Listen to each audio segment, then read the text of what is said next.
अस्सलाम वालेकुम and a very warm welcome to the show. नाज़रीन, मैं हूं असद नवीद और ये है कैपिटल स्पेशल। नाज़रीन, आज के दिन में दो अहम ऐसी डेवलपमेंट्स हुई जिसको आज ज़ेरे गौर किया जाएगा और ज़ेरे बहस लाया जाएगा प्रोग्राम में। सबसे पहले तो ये कि पाकिस्तान पीपल्स पार्टी के चेयरमैन बिलावल भुट्टो जरदारी ने मीडिया से खिताब करते हुए बड़ी एक दिलचस्प गुफ्तगू की।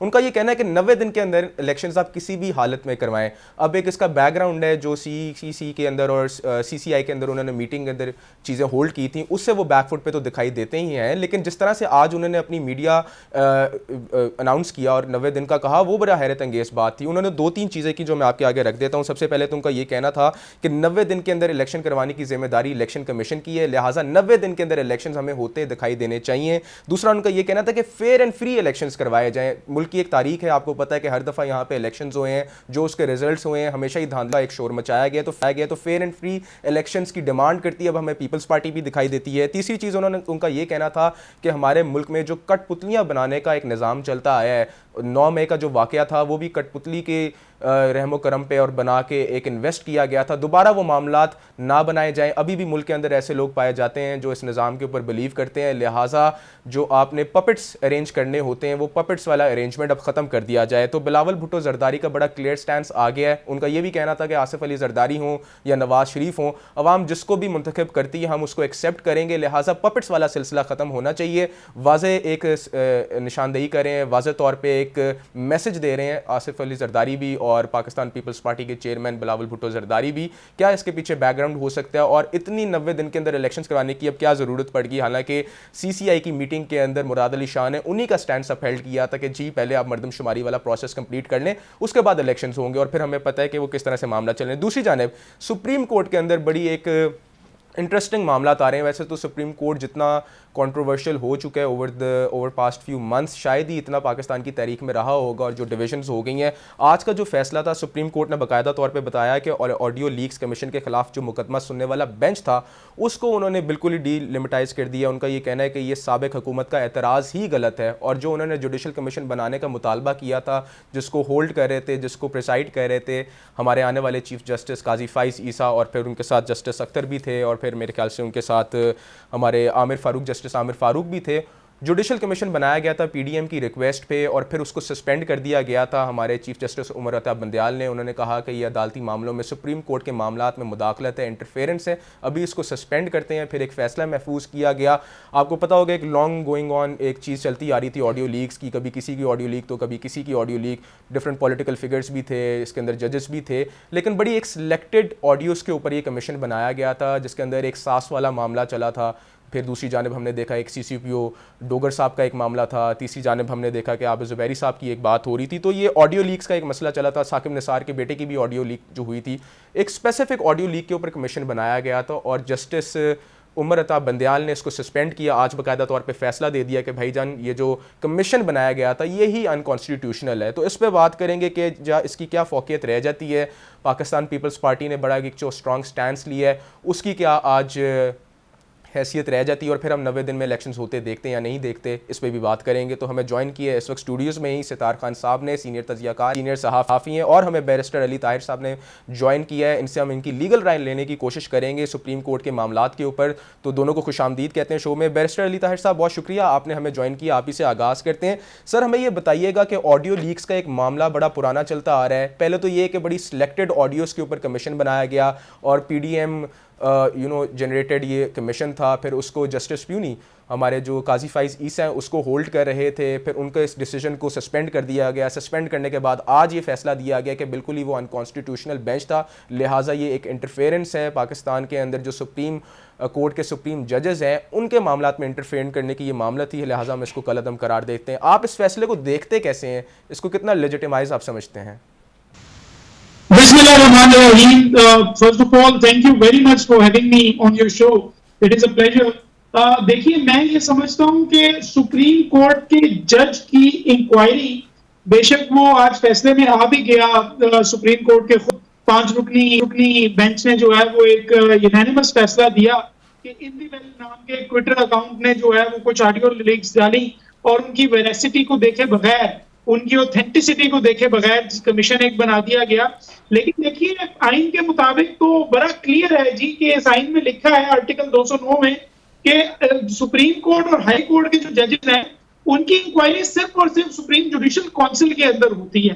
तो इंक्वायरी कमीशन तो जो है वो इंक्वायरी ये नहीं कर सकता था, ना इंक्वायरी कमीशन का जो है स्कोप ये होता है। तो मेरे ख्याल में जब वो फैसला सस्पेंड किया गया तो वो बिल्कुल ठीक किया गया था। लेकिन आज बहुत सी और चीजें जो हैं उनकी वजाहत सुप्रीम कोर्ट के फैसले से आ गई, और मेरे जैसे जो वकील हैं जो बड़ी देर से परेशान थे कि सुप्रीम कोर्ट आखिर इतना रिस्ट्रेंट क्यों शो कर रही है, क्योंकि होता ये है कि जब अदालतों के फैसले नहीं माने जाते तो ये ट्रिकल डाउन इफेक्ट होता है। अगर सुप्रीम कोर्ट का फैसला वफाकी हुकूमत नहीं मानेगी तो कल को एक एसएचओ जो है वो सेशन जज का फैसला नहीं मानेगा और वो कहेगा जी कि आप बायस्ड हैं या आप रिक्यूज करें। तो बहुत सी चीजों को आज सुप्रीम कोर्ट ने, जिसको कहते हैं पुट इन अ बॉक्स, वो पुट इन अ बॉक्स कर दी है और कैटेगोरिकली स्टेट कर दी है कि क्या वजूहात थी वो रिस्ट्रेंट शो करने की। और इस बात को भी दोबारा रीइटरेट कर दिया कि जो मसले की जो असल जड़ है, वो मसले की असल जड़ ये है कि इंतखाबात 90 दिन में होने हैं या नहीं होने। वो इंतखाबात आइन के मुताबिक 90 दिन के अंदर होने हैं। और एक और जो मैं समझता हूँ, मैंने ऑर्डर पढ़ा और मुझे एक चीज पढ़ के जो मैं समझता हूँ कि बड़ी मिस हो रही है, वो ये है, जो सबसे इंपॉर्टेंट बात है इस ऑर्डर की, वो ये है कि वो ऑर्डर के अंदर लिखा हुआ है कि अभी तक तो हमने रिस्ट्रेंट शो किया है, लेकिन ये जो बात सुप्रीम कोर्ट की नहीं मानी गई, इसके कुछ कॉन्स्टिट्यूशनल कॉन्सिक्वेंसेज हैं जो आर्टिकल 204 में है, कंटेम्प्ट ऑफ कोर्ट, और वो अभी भी अडॉप्ट हो सकते हैं, खास तौर पे तब जब इलेक्शन कमीशन की जो रिव्यू पिटीशन है वो डिसमिस हो चुकी है। तो मैं समझता हूं अभी बंदयाल साहब का एक हफ्ता जो है वो सुप्रीम कोर्ट में बाकी है, और इस फैसले के बाद तो मुझे ऐसा लगता है कि शायद कोई कोर्सिव फैसला भी आए। और चूंकि आबिद शायद जुबैरी का जो केस है सुप्रीम कोर्ट बार एसोसिएशन का, उसका असल मकसद जो है वो था रिगार्डिंग ये जो इंक्वायरी लीक्स हैं, तो मुझे ऐसा लगता है कि शायद ये तो मामला अभी आगे चला जाएगा, शायद अभी सेटल ना हो। लेकिन इतनी बात जरूर है कि ये जो 90 दिन के अंदर इंतखाबात हैं, शायद इसके ऊपर अगले हफ्ते में मुझे ये नजर आ रहा है कि सुप्रीम कोर्ट से कोई फैसला आ जाए। अच्छा बैरिस्टर साहब, इस कमीशन की अगर बात कर ली जाए, आपका ये कहना है कि टेक्निकली देखा जाए तो सुप्रीम कोर्ट के अगर जजेस के ऊपर कोई चीज़ कंडक्ट की जा रही तो उसको सुप्रीम जुडिशल काउंसिल में लेके जाया जाता है, लेकिन ये मामला ऑडियो लीक्स का था, साकिब निसार की भी ऑडियो थी, इसके अंदर दो मुबैना तौर पर जजेस, उनकी डायरेक्टली तो इन्वॉल्वमेंट नहीं थी, उनकी सास की या किसी और की, इसके अंदर ऑडियो को डिस्कस किया जा रहा था। तो लिहाजा अगर ये जुडिशल कमीशन बनाया गया है तो इसकी एग्जिस्टेंस को कॉन्स्टिट्यूशनली क्यों मानने से इनकार किया जा रहा है? इसको तो बनाया जा सकता है और उसके बाद फिर तहकीक भी की जा सकती है। आप इसके ऊपर जरा हमें बताएं कि कमीशन कानूनी तौर पे ठीक है या नहीं।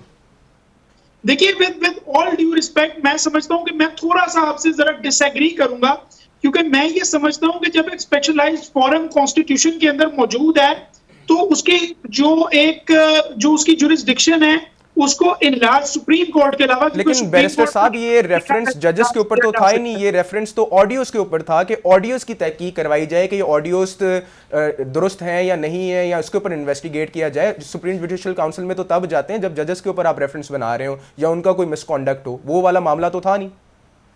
जी बिल्कुल, और इंक्वायरी इस चीज के ऊपर होनी थी कि सुप्रीम कोर्ट के एक जज की ही जो है वो लीक हुई थी ऑडियो कॉल। तो ये देखिए, अगर हम ये आर्ग्यूमेंट जो आप कह रहे हैं, अगर हम ये आर्ग्यूमेंट ले लेंगे तो जितने भी स्पेशलाइज्ड फोरम्स हैं कॉन्स्टिट्यूशन के अंदर, उनको जो है बड़ा जो है तरीके के साथ उनको कर्टेल किया जा सकता है। बात ये है कि अगर तो देखिए ना, वो जो ऑडियो लीक्स हैं वो सच्ची हैं तो ये तो मिसकंडक्ट हो गया, और अगर वो मिसकंडक्ट हो गया तो उसको फैसला करने की जो जुरिस्डिक्शन है वो है सुप्रीम जुडिशियल काउंसिल के पास। लिहाजा इस सूरत में इंक्वायरी कमीशन नहीं बनाया जा सकता था। इसी तरह फेडरल शरीयत कोर्ट की फॉर एग्जांपल मैं आप दे देता हूं आपको। फेडरल शरीयत कोर्ट का कॉन्स्टिट्यूशनल मैंडेट ये है कि अगर कोई कानून आए तो फेडरल शरीयत कोर्ट ने ये देखना है कि क्या वो इस्लामिक इंजंक्शंस के खिलाफ तो नहीं है। तो इस चीज के ऊपर भी फेडरल हुकूमत को इंक्वायरी कमीशन नहीं बना सकती, क्योंकि एक अदारा मौजूद है आइन के अंदर। और अगर आप सिर्फ एक एग्जेक्टिव कानून साजी भी नहीं, एग्जेक्टिव एक्शन के तहत, एक नोटिफिकेशन के तहत अगर आप उसके अल्टरनेट फॉरम्स बना देंगे तो इससे तो जो कॉन्स्टिट्यूशनल फॉरम्स हैं उनकी तो आपने पूरी जुरिस्डिक्शन खत्म कर दी। तो मेरी जो आईनी राय है, मैं ये समझता हूं कि ये इंक्वायरी कमीशन नहीं बनाया जा सकता था, because it relates to a जज ऑफ द सुपीरियर कोर्ट। तो ये सुप्रीम जुडिशियल काउंसिल में जाना चाहिए था। और अगर ये ऑडियो लीक्स किसी डिस्ट्रिक्ट कोर्ट के जज की भी आती तो भी आईने पाकिस्तान के मुताबिक आर्टिकल 203 के मुताबिक high court was the competent forum के उसके ऊपर करती, तो किसी डिस्ट्रिक्ट जज के ऊपर भी नहीं बनाया जा सकता था। ये इंडिपेंडेंस ऑफ जुडिशरी जो है और ट्राइगोटमी ऑफ पावर्स जो है, ये बड़ा बेसिक स्ट्रक्चर है हमारे कॉन्स्टिट्यूशन का, इसको इस तरह डिस्ट्रॉय नहीं किया जा सकता। इसी की मैं आपको एक मिसाल और देता चलूं कि अगर नो कॉन्फिडेंस का मोशन जो है प्राइम मिनिस्टर के खिलाफ वो पार्लियामेंट ने पास करना है, which is the national assembly, तो वो पंजाब असेंबली नहीं कर सकती या सिंध असेंबली नहीं कर सकती, बल्कि वो प्राइम मिनिस्टर के कॉन्डक्ट के ऊपर कोई जो है वो लेजिस्लेशन भी पास नहीं कर सकती। उसकी वजह यह है कि उसकी एक्सक्लूसिव जुरिस्डिक्शन नेशनल असेंबली के पास है। तो एक्सक्लूसिव जुरिस्डिक्शन को इस तरह से डिस्ट्रॉय नहीं किया जा सकता। अगर वो स्टैट्यूटरी हो यानी वो कानून के मुताबिक हो तब भी। यहाँ पे तो जो फोरम है वो आईनी फोरम है और ये बार बार सुपीरियर कोर्ट्स के फैसले हैं। इसके ऊपर आपको मैं एक मिसाल और दे सकता हूँ, जो एपलेट ट्राइब्यूनल है इंलैंड रेवेन्यू का, उसके ऊपर अगर आप रिट जुरिस्डिक्शन में जाएं तो जजेस कहते हैं sorry we will not hear you, हालांकि हम हाई कोर्ट हैं, बट आप जाएं एटीआई यार्ड में, वहां से अपना केस जो है वो चला के लेके आए और उसके बाद हम देख सकते हैं कि अगर आप रिट जुरिस्डिक्शन में आ सकते हैं। इसके ऊपर एक और सवाल में जो मेरे ज़हन में आता है वो ये आता है कि जो कमीशन बनाया गया था इसके ऊपर जो हेयरिंग्स हुई थी वो उन्हीं जजेस के ऊपर की जा रही थी। अगर आपके ही वर्डिक्ट को ले लिया जाए या आपके स्टैंड्स को ले लिया जाए कि ये हिट किया जा रहा था सुप्रीम कोर्ट के जजेस को, तो उनको तो एटलीस्ट इससे रिक्रूज कर लेना चाहिए था और फिर किसी और जजेस को या किसी और सुप्रीम कोर्ट के जजेस को अलाउ करना था कि वो इसको देखते। लेकिन जिनके खिलाफ ये कंप्लेंट थी वही बैठ के उस पर फैसला दे रहे हैं, तो इसको आप कैसे कानूनी तौर पर दुरुस्त समझते हैं? मैं समझता हूँ सुप्रीम कोर्ट का आज का जो ऑर्डर है उसके अंदर इसको बड़ी वजाहत इसकी कर दी गई है और मैं अडॉप्ट करूंगा। मुझे सिर्फ इसका बताएं कि सुप्रीम कोर्ट के जज जो चीफ जस्टिस हैं हमारे उमर अता बंदयाल साहब, उन्होंने इसकी जो हेयरिंग की है और इसको खुद अपहेल्ड किया है, खुद ही इस पिटीशन को लीड किया। हालांकि ये अगर आपका ही बात मान लीजिए अगर उनके अगेंस्ट जा रही थी तो उनको तो सबसे पहले इसे रिक्रूज करना चाहिए था ताकि वो कॉन्फ्लिक्ट ऑफ इंटरेस्ट वाले जोन से तो बाहर निकलते। नहीं, मैं इस बात को इसलिए नहीं क्योंकि मैं आर्ग्यूमेंट अडॉप्ट करूंगा of my learned brother Shoaib Shaheen.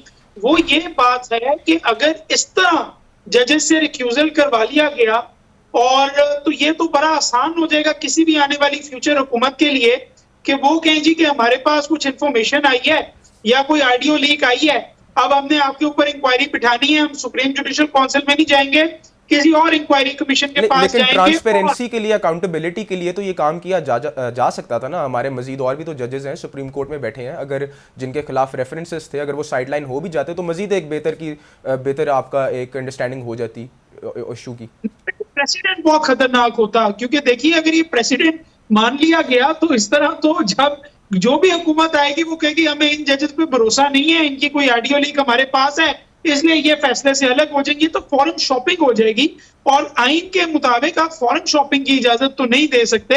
इसका तरीकाकार यही था कि अगर हुकूमत समझती थी कि इसके ऊपर जो है उनके पास कोई वेरासिटी मौजूद है तो वो इस मामले को सुप्रीम जुडिशियल काउंसिल में भिजवा सकती थी।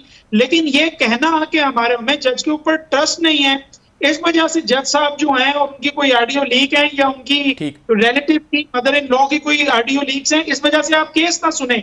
अगर ये प्रेसिडेंट मान लिया गया तो कल तो शायद सुप्रीम कोर्ट का कोई जज केस सुनने के लिए बचेगा ही नहीं, क्योंकि जिस पार्टी को लगेगा कि मेरे खिलाफ फैसला आ सकता है वो खड़ा होकर कहेगा कि आपके बारे में तो हमारे पास ऑडियो लीक्स मौजूद हैं। और ये बहुत ही अहमियत का हामिल इस वजह से है क्योंकि this was about the supreme court of Pakistan and this was about the chief justice of Pakistan, जिनसे इंक्वायरी बनाने से पहले कंसल्ट ही नहीं किया गया। बैरिस्टर साहब, we running short of time, मैंने एक दो और लीगल व्यूज आपसे लेने हैं। मुझे ये बताइएगा कि सदर पाकिस्तान का जो ओहदा है, आज फ्राइडे है और आज ही उनका ये ओहदे से वो उनकी जो टाइम है, टेन्योर है, पूरा हो रहा है, लेकिन लिहाजा हमने जो 2-3 बातें सुनी है कि वो अपना पीरियड कॉन्डक्ट आगे लेके जा सकते हैं, उसको एक्सटेंड कर सकते हैं। आईनी तौर पर इसकी क्या फौकियत है उसके बारे में बताइएगा, सदर पाकिस्तान की जो सीट है।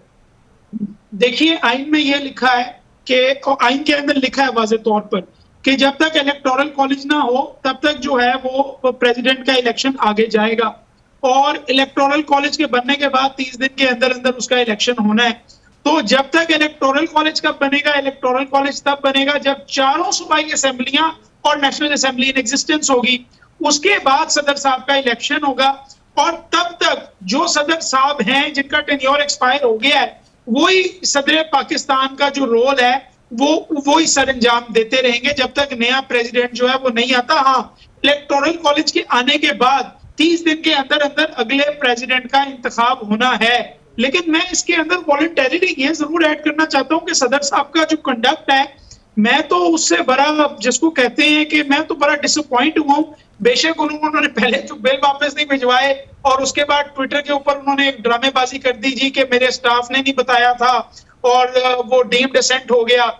उसके ऊपर मेरा कॉलम भी मौजूद है कि वो तो कानून बनना ही था जब सदर ने वापस नहीं भेजे। तो इसी तरह सदर साहब का अभी तक इलेक्शन की डेट ना देना, हालांकि आर्टिकल 224 अगर आप देखें तो आर्टिकल 224 ये कहता है कि पहले तो सदर ने डेट देनी है 90 दिन के अंदर अंदर अनलॉफुल प्रीमेच्योर डेसोल्यूशन पे, उसके बाद केयरटेकर कैबिनेट अपॉइंट मैं करती उसमें है। सर आप पे आता हूं, लेकिन सवाल बुनियादी तौर पे इसलिए ये वाला जरूरी था कि अगर सदर का जो टेन्योर है, अगर कॉन्स्टिट्यूशनल प्रोविजन अलाउ करता है, एक्सटेंड हो सकता है, फिर तो वो डेट देते हैं और फिर उस डेट पे इंप्लीमेंटेशन भी बनती है। लेकिन कल को मामला यहां पे आ जाते हैं कि जी सदर का तो जो ओहदा है वो उसको एक्सटेंड ही नहीं कर सकता, कॉन्स्टिट्यूशनल प्रोविजन नहीं है। यहां तक तो हमें बात समझ आती है कि जब तक इलेक्टोरल कॉलेज पूरा नहीं हो जाता तब तक आप सदर का इंतखाब नहीं कर सकते, क्योंकि आपके पास सीट्स ही मुकम्मल नहीं है। लेकिन अगर नहीं होता तो फिर उस सीट पे कौन बैठेगा, और फिर अगर सदर का टाइम ही खत्म हो गया और सदर इलेक्शंस की डेट का अनाउंस करें तो फिर उसकी क्या वैल्यू रह जाती है, लीगल वैल्यू उस डेट की? देखिए इसके अंदर बात बड़ी सिंपल है कि आर्टिकल 44 जो है term of the office of president, ये मैंने अपने सामने खोल भी लिया है। बड़ा सिंपल बात उसके अंदर लिखी हुई है और वो ये लिखा हुआ है कि टर्म तो है 5 साल का, मगर जब तक ये सब क्लॉज 2 है, subject to the constitution a person holding office as president shall be eligible for re-election to that office, but no person shall hold that office for more than 2 consecutive terms। और उसके बाद ये आगे जाके कहता है कि he will provided that the president should notwithstanding the expiration of his term continue to hold office until his successor enters upon his office। Okay ठीक है, क्लियर है कि कंटिन्यू करना है जब तक सक्सेसर नहीं आ जाता। आप सर हमारे साथ ही रहें, आई कम बैक टू यू। हमें यहाँ पे सितार खान साहब भी स्टूडियोज में हमारे साथ हैं। सितार खान साहब, ज़रा लीगल व्यूज़ मैंने लेने की कोशिश की थी ताकि हमें आइनी तौर पे पता लग जाए क्या चीज़ दुरुस्त है क्या चीज़ दुरुस्त नहीं है, लेकिन मामला कभी कभी आइन के मुताबिक पाकिस्तान में तो नहीं चलते। बिलावल भुट्टो जरदारी ने कहा है कि 90 दिन के अंदर इलेक्शंस करवाएं, और पहले CCI में उनका कुछ और स्टैंड था, अब उनका कुछ और स्टैंड है। मुझे बताएं आज जिस तरह से उन्होंने अपना बयान दिए या कॉन्फ्रेंस की या मीडिया से इंटरेक्ट किया, उसके अंदर बड़ा एक तहलका और बड़ा एक फर्म स्टैंड नजर आया। उनकी बॉडी लैंग्वेज बड़ी चेंज नजर आती थी। ऐसा लग रहा था जैसे उनको इस चीज़ दूर से नजर आ रहा है कि भाई इलेक्शंस करीब करीब नहीं है, 90 दिन हो या 190 दिन हो, इलेक्शंस नहीं होने लगे। क्या मामला है? अब ये बात तो बड़ी सीधी सी बात है कि स्टेक पर पीपल्स पार्टी का इलेक्शन के हवाले से स्टेक पर पीपल्स पार्टी का वो स्टेक नहीं है जो नून लीग का स्टेक है। वो किस वजह से है कि पंजाब जो है ना वो डिसाइसिव फेज़ है। पंजाब में मुस्लिम लीग नून का वोट बैंक लरसता हुआ नज़र आता है, इसलिए मुस्लिम लीग नून की तरफ से वो बात नहीं आती जो कि बिलावल भुट्टो जरदारी की तरफ से आई है या पीपल्स पार्टी वालों की तरफ से ये आती रहती है। उनकी वजह यह है कि सिंध उनको सेफ़ लगता है, सिंध तक वो बिल्कुल सेफ़ हैं। वो देख रहे हैं कि जी लोकल बॉडीज़ के इलेक्शन भी हुए हैं। जब कहा यह जा रहा था कि इमरान खान की पॉपुलैरिटी जो है ना वो आसमान को छू रही है, तो उस वक्त भी लोकल बॉडीज़ के इलेक्शन में सबसे ज़्यादा सीटें कराची में पीपल पार्टी ने जीती थी, उसके बाद फिर जमात इस्लामी थी और उसके बाद कहीं जाकर तहरीक इंसाफ थी। तो ये उनको महसूस है कर रहे हैं, बल्कि उनको यकीन है कि वो जो इंतखाबात होंगे 90 दिन के अंदर हों या 60 दिन के अंदर हो या कल परसों हो जाएं, उसमें वो सेफ़ हैं। पंजाब में उनका स्टेक पर इसलिए नहीं है कि पंजाब से पीपल्स पार्टी का सफाया हुए काफ़ी अरसा हो गया। 2008 में आखिरी मरतबा पीपल्स पार्टी कामयाब हुई थी पंजाब से। उसकी वजह ये थी कि मोहतरमा बेनज़ीर भुट्टो का मर्डर हो गया था, तो वो एक वजह थी उसकी। उसके बाद 2013 में जो कुछ हुआ पीपल्स पार्टी के साथ पंजाब में, और उसके बाद फिर 2018 में, अब ये वो चीज़ है कि पीपल्स पार्टी भी देख रही है कि पंजाब में हमारा स्टेक पर क्या है, 6-7 सीटें ही हैं ना। पंजाब असम्बली में 6-7 लोग हैं।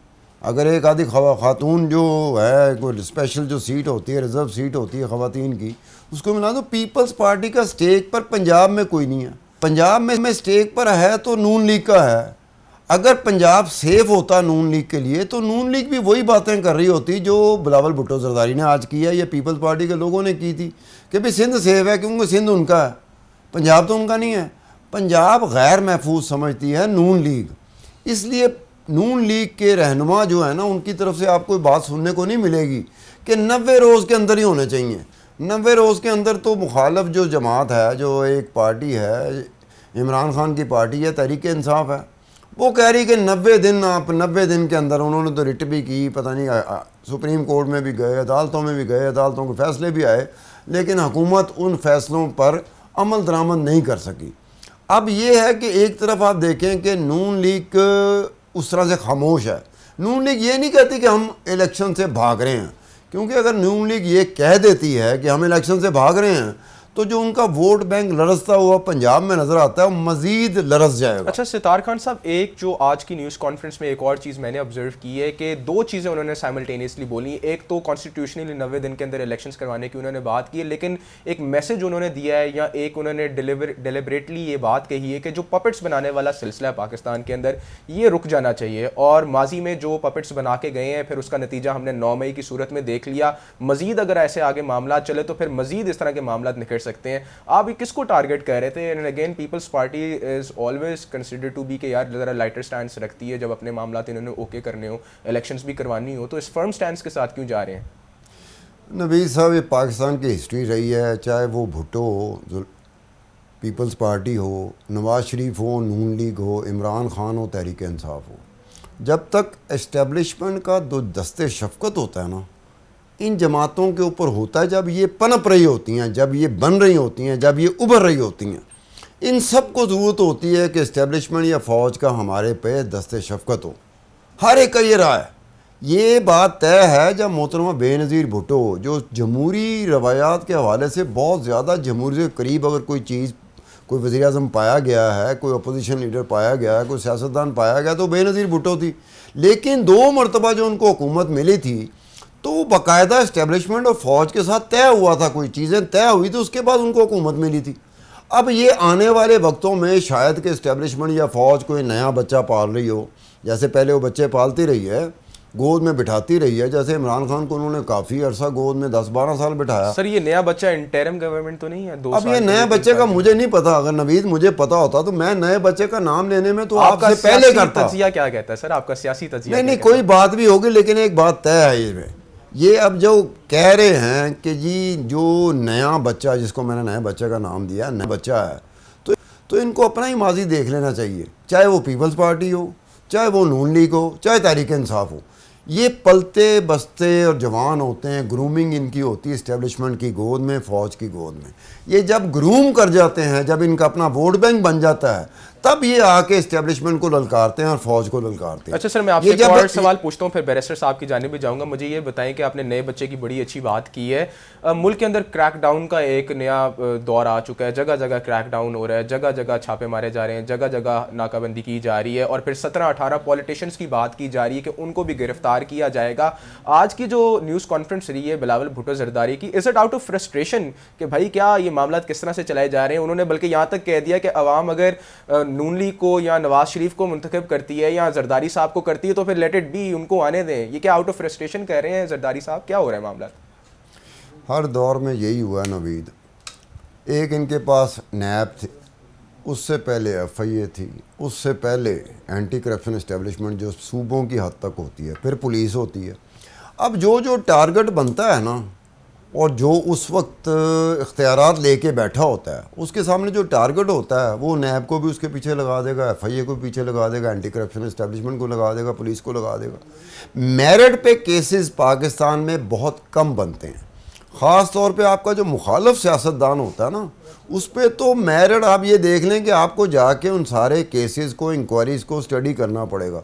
मैं चूँकि नैब को भी कवर करता रहा, FIA को भी कवर करता रहा, डॉक्यूमेंट्स के साथ में खेलता रहा, तो कई मरतबा ये हुआ कि बहुत सारे ऐसे केसेस, ऐसी इंक्वायरीज़ थी जिनके बारे में मेरा अपना ये था कि उनको स्टडी करने के बाद मैंने कहा कि अगर अदालत उस IO को, इन्वेस्टिगेशन ऑफिसर को बुला ले, तलब कर ले कि जनाब आपको पता है कि आपने केस जो इंक्वायरी बनाई है, जो इन्वेस्टिगेशन आप कर रहे हैं, उसका म्यार क्या है? इतनी गैर म्यारी आपने की है। आपको तो वापस दोबारा एकेडमी भेज देना चाहिए और आपके जितने फीते लग चुके हुए हैं, जितनी आपको प्रमोशन मिल चुकी है, वो सारी की सारी प्रमोशन वापस ले लेनी चाहिए। आपको दोबारा एकेडमी में भेजना चाहिए। एकेडमी में जाके दोबारा पढ़ें, चाहे वो नैब की हो या FIA की हो या एंटी करप्शन इस्टेब्लिशमेंट की हो।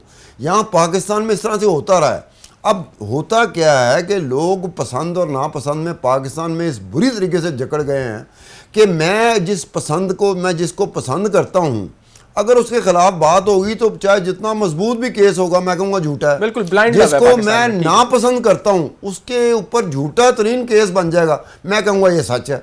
अब ये हमारा प्रॉब्लम है कि हम सच, अपनी पसंद नापसंद को साइड पर रखें और देखें, मेरिट पे जाके देखें कि ये इंक्वायरी बनती भी है कि नहीं बनती, ये केस बनता भी है कि नहीं बनता। क्योंकि पाकिस्तान में एक दफ़ा इंक्वायरी बन गई, एक दफ़ा केस बन गया, अदालत में चला गया, आप रिहा भी हो जाएं तो ये लोग क्या कह रहे होते हैं कि ये इस पे मेहरबानी हुई है, इस पे तो बड़ा सॉलिड केस था। लोगों से पूछा जाए सॉलिड केस कैसा था, तुमने पढ़ा था? किसी ने भी केस नहीं पढ़ा होता। वो अपनी पसंद और नापसंद की बुनियाद पे कह रहा होता है ये बड़ा सॉलिड केस थी, क्योंकि वो उसकी नापसंद पे बना है। और जो उसकी पसंद पे केस बना है वो कहता बड़ा वीक केस है। वो अपनी पसंद नापसंद का ताबे हो चुका हुआ है। ठीक, अच्छा डिबेट को आगे लेके चलते हैं, बैरिस्टर साहब को भी आगे लाते हैं। बैरिस्टर साहब, हमें ये बताइएगा कि एक 14 मई का एक स्टैंड आया था, एक फैसला आया था कि आपने इलेक्शंस करवाने हैं और उसको ओवरलुक किया गया, वायलेट किया गया। हाइपोथेटिकली अगर बात की जाए, अगर 90 दिन के अंदर इलेक्शंस करवाने के लिए सारी पार्टियां मान जाती हैं, तमाम तरह हल्के अहबाब मान जाते हैं, लेकिन इलेक्शन कमीशन कहता है, जिस तरह उसने पहले कहा था कि जी हमें वजारतें पैसे नहीं दे रही, हमारे यहाँ पे सिक्योरिटी के मामला सही नहीं है और हमने फिर डीलिमिटेशन का प्रोसेस भी पूरा करना है, अगर हम नहीं करेंगे फिर हम कंटेम्प्ट के ज़िम्मे में आ जाएंगे। तो इलेक्शन कमीशन के पास तो ये लीवरेज है कि वो आगे डेट्स को लेकर जा सकता है। आप बताएं कॉन्स्टिट्यूशनली अभी इफ हमें एक चीज़ अगर करनी है तो वो अवेलेबल क्या है कि 90 दिन के अंदर इलेक्शंस करवाने हैं, तो बाकी सारी चीज़ों को अभी ओवरलुक किया जाए, डीलिमिटेशन को ओवरलुक किया जाए, सिक्योरिटी के मामला को ओवरलुक किया जाए, मामला आगे चलेंगे कैसे? आप देखिए, मैं कोई तकरीबन पिछले 3 साल से ज़ियाउद्दीन यूनिवर्सिटी पे कराची में इलेक्शन क्रॉस कर रहा हूँ और मैं आपको बड़ा कैटेगोरिकली बता देता हूँ कि कॉन्स्टिट्यूशनल स्कीम जो है वो तो बहुत क्लियर है। Delimitation is a different question, वो होती है या नहीं होती वो तो एक अलग बात है। 90 दिन के अंदर इंतखाबात होने लाजमी है और देखिए जो इलेक्टोरल लिस्टें हैं जनाब, वो तो ऑलरेडी फ्रीज हो चुकी हैं, उनको तो रद्दोबदल नहीं किया जा सकता। किसी वोटर को निकाला नहीं जा सकता, किसी वोटर को डाला नहीं जा सकता, अनलेस जो है वो कमीशन उसके ऊपर बैठ के कोरम के साथ फैसला करे कि चूंकि इसकी डेथ हो गई है। सर लेकिन पंजाब और KPK की मिसालें हमारे पास मौजूद हैं, जहां पे अभी 90 दिन के अंदर तो इलेक्शंस हुए ही नहीं, इंटरिम सेटअप भी अभी अपने आप को कंटिन्यू कर रहा है, कंटेम्प्ट्स भी नहीं लगी, तो हमारे पास एक प्रेसिडेंट तो सेट है सुबह में। जी, लेकिन वो तो फिर ऐसे ही होगा कि हमारे पास 77 का एक प्रेसिडेंट है कि कू लगाकर और वजीर आजम को जो है वो तख्ता दार तक पहुंचा दिया गया, या 1999 में जो है वजीर आजम हाउस के अंदर जाकर वजीर आजम को हाईजैकिंग केस के अंदर जो है वो डाल दिया। तो प्रेसिडेंट तो पाकिस्तान में भी है, जुरिस्प्रूडेंशियल लैब, ये तो जोसेफ राज ने हमारे बारे में कहा है कि Pakistan is a jurisprudential lab. President तो हमारे पास सारा है, लेकिन आइन की जो स्कीम है वो ये है कि 90 दिन के अंदर इंतखाब होना जो है वो एक कॉन्स्टिट्यूशनल लिमिटेशन है, 91 दिन नहीं होना चाहिए। और मैं ये समझता हूँ कि आइन का जो एक उसकी जो सेक्रेटरी है उसके मुताबिक कोई पार्टी ना माने, इलेक्शन कमीशन भी ना माने, मैं भी ना मानूं, आप भी ना माने, सब कहें कि नहीं हो सकते, लेकिन जीतना आइन में है और कोर्ट्स के ऊपर ये जिम्मेदारी है कि वो इलेक्शन कमीशन से इस कॉन्स्टिट्यूशनल लिमिटेशन को इन्फोर्स कराएं, बिकॉज ये कोर्ट्स खुद कॉन्स्टिट्यूशन की क्रीचर है। तो डीलिमिटेशन का जो सवाल है सर, फिर उसका क्या किया जाए? डीलिमिटेशन के प्रोसेस को कंप्लीट तो नहीं किया जा सकता 90 दिन के अंदर, उसके लिए तो आपको एटलीस्ट दिसंबर के एंड तक वेट करना पड़ना है, एटलीस्ट नवंबर से आगे जाना पड़ना है आपको, तो फिर कैसे उसको देखेंगे? डीलिमिटेशन प्रोसेस को आप नल एंड वॉइड कर दें। असेंबली तो टूटी चंद घंटे पहले, इलेक्शन कमीशन ने तो कॉम्प्रिहेंसिव इलेक्शन प्लान उससे 90 दिन पहले देना होता है, वो किधर है comprehensive election plan? What was the election commission doing up until now? और ये डिलिमिटेशन देखिए एक मुख्तलिफ सवाल है, क्योंकि देखिए सीट्स ज्यादा या कम नहीं हो सकती जब तक आइन के अंदर जो है आप अमेंडमेंट ना करें। जब आप आइन में अमेंडमेंट करेंगे सीट्स सिर्फ तब बढ़ेंगी या कम होंगी। डिलिमिटेशन तो सिर्फ इलाकों को कार्व आउट करना है कि कॉन्स्टिट्यूएंसी किन इलाकों की बनेगी, तो वो तो मैं समझता हूँ कि 1 या 2 हफ्ते में भी हो सकती है। ये जो जितना लंबा स्केड्यूल दिया गया है ये नेसेसरी तो नहीं है उसके लिए। और इवन अदरवाइज अगर डिलिमिटेशन नहीं भी हो सकती, नहीं तो जो पुरानी डिलिमिटेशन है उसके मुताबिक इलेक्शन होगा और 90 दिन के अंदर होगा। और जब नई डिलिमिटेशन होगी तो उसके मुताबिक जो आने वाला जो भी इलेक्शन होगा वो होगा।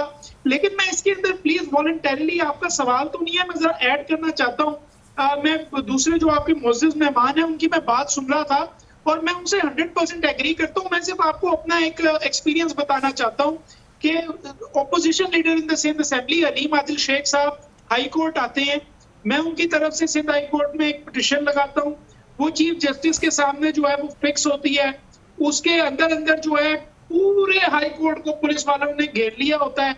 मैं वापस चीफ साहब की चैम्बर में जाता हूँ, उनसे जाके रिक्वेस्ट करता हूँ कि सर ये तो जो राइट है पिटिशनर का वो ही खत्म कर दिया है, क्योंकि हाई कोर्ट ने उसी दिन बेल भी दी है इनको और ये फिर आ गए हैं। चीफ साहब वर्बल डायरेक्शंस पास करते हैं कि पुलिस वालों को वापस भेजा जाए और with in the vicinity of the court जो है उसको अरेस्ट ना किया जाए। We go to the registrar of the honorable high court. Registrar साहब आईजी से फोन पे बात करते हैं, पुलिस कुछ टाइम के लिए पीछे होती है, बट जैसे ही हलीम आदिल शेख साहब हाई कोर्ट के बाहर जाते हैं पुलिस एक दूसरे केस के अंदर उनको अरेस्ट करके ले जाती है। और उसके बाद जब अगले दिन एटीसी में पेश किया जाता है तो उनका जो है रिमांड नहीं दिया जाता, उनको डिस्चार्ज किया जाता है, छोड़ा जाता है। तो पुलिस बाहर से, कोर्ट के बाहर से उनको दोबारा गिरफ्तार कर लेती है। यही चीज आपने परवेज इलाही के केस में देख ली। ठीक है बैरिस्टर साहब, we running out of the time. मुझे सिर्फ एक और सवाल का जवाब दीजिएगा। मुझे बताइएगा कि इलेक्शन एक्ट 2017 के तहत जो अमेंडमेंट हुई थी, इलेक्शन कमीशन को इस चीज़ का इख्तियार दे दिया गया था कि वो इलेक्शन की डेट को अनाउंस करें। कॉन्स्टिट्यूशनली अगर देखा जाए तो लीगल व्यू ये भी कहता है कि मेरा सवाल सिर्फ कंप्लीट कर ले फिर आप बताइएगा कि प्रेसिडेंट का ये इख्तियार है, किसने अनाउंस करना है, who is bound to give the date, और कब तक डेट आ जानी चाहिए और कौन देगा? All laws in the country are subject to the constitution. कोई कानून आइन के मुतरादिफ नहीं हो सकता। अब मैं और बात को बिल्कुल क्लियर कर देता हूँ। मैं सिर्फ आपको आर्टिकल 48(5) जो है सिर्फ वो मैं आपको पढ़ के सुना देता हूँ और आपको बात क्लियर हो जाएगी कि डेट देने का इख्तियार जो है वो किसका है। जब आइन ने इख्तियार सदर को दे दिया है तो इलेक्शन कमीशन को कानून के तहत तो इख्तियार नहीं दिया जा सकता। और आर्टिकल 48(5) जो है वो कहता है where the president dissolves the national assembly notwithstanding anything contained in clause 1 he shall appoint a date not later than 90 days from the date of the dissolution for the holding of a general election to the assembly। तो बड़ा categorical है 48(5). But then what about election act 2017? उसके अंदर जो provision और amendment की गई है फिर उसकी लीगल क्या हैसियत रह जाती है? तो मीनिंगलेस है। देखिए आइन के खिलाफ कोई भी कानून बनाया जाएगा वो मीनिंगलेस हो जाएगा और उस सेक्शन 57 की अमेंडमेंट की कोई औकात, कोई वर्थ नहीं रहती, क्योंकि ये पावर डेट देने की आइन ने प्रेसिडेंट को दी है। तो डेट सिर्फ और सिर्फ प्रेसिडेंट ने देनी है। ये बड़ा बेसिक प्रिंसिपल है। जो फर्स्ट ईयर लॉ स्टूडेंट होता है वो अपने पहले 3 दिन में ये बात सीख लेता है कि आइन सुप्रीम है और कोई कानून आइन के ऊपर हावी नहीं हो सकता। ठीक है, तो लिहाजा thank you so much barrister Ali Tahir साहब। और closing remarks sir sitar Khan साहब को देना चाहेंगे आप पाकिस्तान के मामलात को पेश नज़र रखते हुए? ऑलमोस्ट शॉर्ट ऑफ टाइम, आखिरी मिनट है हमारे पास, बताइएगा सर। नवीद साहब आप ही दे दें फिर, बजाय इसके कि आप मुझसे मामला इतने गंभीर हो चुके हैं कि अब इसके ऊपर बात करना ऐसे लगता है एट टाइम्स मीनिंगलेस हो जाती है। तो सितार खान साहब को मैं कर सकता हूँ, तवक्को ये की जा सकती है कि जो आईनी मामलात हैं उनको अदालतों की इंटरप्रिटेशन के तहत तो छोड़ा जाए, लेकिन उसको फिर माना भी जाए। ये नहीं हो सकता कि हम पिक एंड चूज करें कि जी ये वाला जो आइन है ये हमारे हक में बात कर रहा है लिहाजा ये आइन सही है। दो कॉन्स्टिट्यूशन बनाए, पाकिस्तान तो 2 बन चुके हैं, एक अमीर का, एक गरीब का, एक अलीट का, एक फ़कीर का, लेकिन आइन को आइन ही रहने दें और उसकी इम्प्लीमेंटेशन भी करें और उसको क्वेश्चन भी अगर आपने करना है तो आइनी दरवाजे आपके पास मौजूद हैं। डट के या डंडे के जोर पे कोई काम नहीं किया जा सकता। आज बहरहाल पीपल्स पार्टी के चेयरमैन ने बड़ा अच्छा एक बयान दिया 90 दिन के अंदर इलेक्शंस करवाने का। ये अगर पंजाब असम्बली और केपी के असम्बली से भी मुतल्लिक दे देते तो आज उसकी बात को मजीद वैल्यू किया जा सकता। हमें दीजिए इजाज़त, अपना बहुत सारा ख्याल रखिएगा। Till then take care.